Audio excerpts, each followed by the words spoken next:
First ಕ್ಲೇಮೆಂಟ್ ಹಾಕಿ 12 inch pipe erection ಮಾಡಿದ್ದಾರೆ.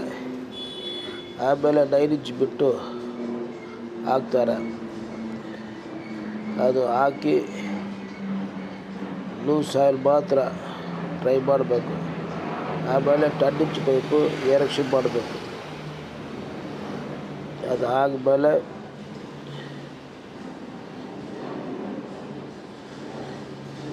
ತಿರ್ಗಿ 9 inch ಬಿಟ್ಟು ಒಳಗಡೆ ಬಿಡ್ತಾರೆ.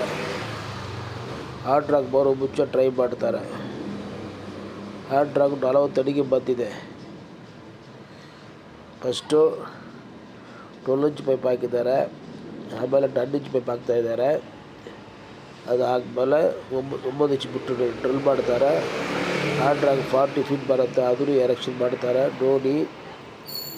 ಅದು ಆದಮೇಲೆ ಡ್ರಿಲ್ ಮಾಡೋದು 6.5 1600 ಮಾತ್ರ ಡ್ರಿಲ್ ಮಾಡ್ಬೋದು, ಏನು ಪ್ರಾಬ್ಲಮ್ ಇಲ್ಲ. ಈ ನಡುವೆ 1000 ಫೀಟ್ ಮಾಡಿಬಿಟ್ರೆ ಒಳ್ಳೆಯದು. 40 ಫೀಟು ಕೇಸಿಗೂ 80 ಫೀಟ್ ಚೊಕ್ಕತ್ತಾಗಿ ನೀರು ಬಂದಿದೆ. ಬಟ್ ಕ್ಯಾಮ್ರಾದಲ್ಲಿ ನೋಡಿದರೆ ಕಾಣಿಸ್ತಾ ಇಲ್ಲ. ಮಳೆ ಬಂದರೆ ತಿರ್ಗಿ ಬರ್ಬೋದು.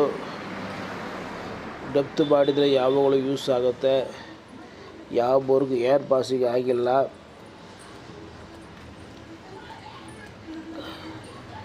ಈ ವಿಡಿಯೋ ಫಸ್ಟ್ ಟೈಮ್ ನೋಡೋಕ್ಕಿದ್ರೆ ದಯವಿಟ್ಟು ಸಬ್ಸ್ಕ್ರೈಬ್ ಮಾಡಿ. ಆಲ್ರೆಡಿ ಸಬ್ಸ್ಕ್ರೈಬ್ ಮಾಡಿಬಿಟ್ಟಿದ್ರೆ ಬೇರೆಯವ್ರಿಗೆ ಶೇರ್ ಮಾಡಿ. ಇದು ಶಾರ್ಟ್ ವಿಡಿಯೋನ.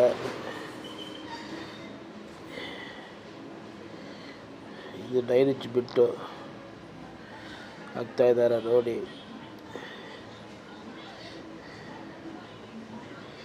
ನಮ್ಮದು ಪಿನ್ ಟು ಪಿನ್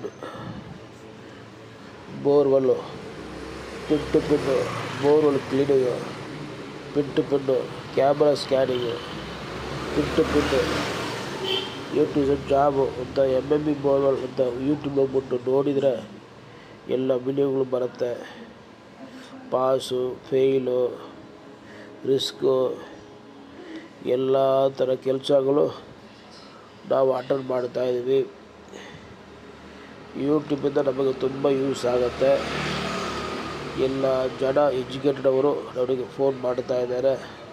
ನಾನು ಡೈರೆಕ್ಟ್ ಸರ್ವಿಸ್ ಕೊಡ್ತಾಯಿದ್ವಿ. ಯಾರು ಮೀಡಿಯೇಟ್ರ್ ಇಲ್ಲ, ಯಾವ ಕಮಿಷನ್ ಯಾರಿಗೂ ಕೊಡೋಂಗಿಲ್ಲ. ಡೈರೆಕ್ಟಾಗಿ ಮಾಡ್ಬೋದು. ಡೈರೆಕ್ಟಾಗಿ ಬನ್ನಿ, ನಾವು ಡೈರೆಕ್ಟಾಗಿ ಕೆಲಸ ಮಾಡೋಣ. All is well, all is well. ಓಂ ವಸು ಬ್ರಹ್ಮದೇವ ಪುಟ್ರಿ.